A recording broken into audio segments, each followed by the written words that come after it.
Remember the Lord your God. The whole commandment that I command you today you shall be careful to do, that you may live and multiply, and go in and possess the land that the Lord swore to give to your fathers.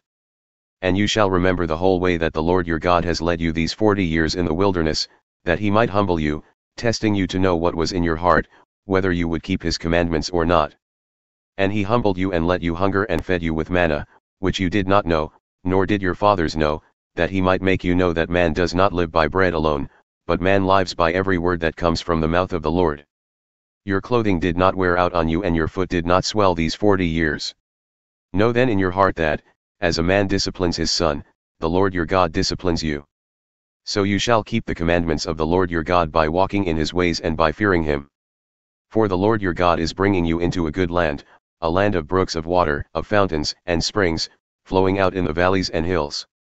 A land of wheat and barley, of vines and fig trees and pomegranates, a land of olive trees and honey. A land in which you will eat bread without scarcity, in which you will lack nothing, a land whose stones are iron, and out of whose hills you can dig copper. And you shall eat and be full, and you shall bless the Lord your God for the good land he has given you. Take care lest you forget the Lord your God by not keeping his commandments and his rules and his statutes, which I command you today.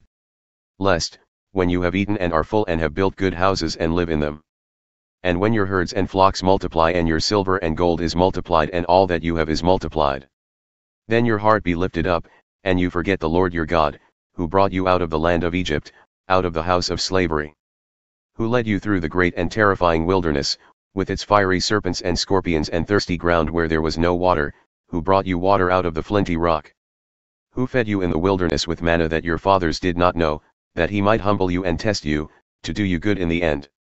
Beware lest you say in your heart, my power and the might of my hand have gotten me this wealth. You shall remember the Lord your God, for it is he who gives you power to get wealth, that he may confirm his covenant that he swore to your fathers, as it is this day.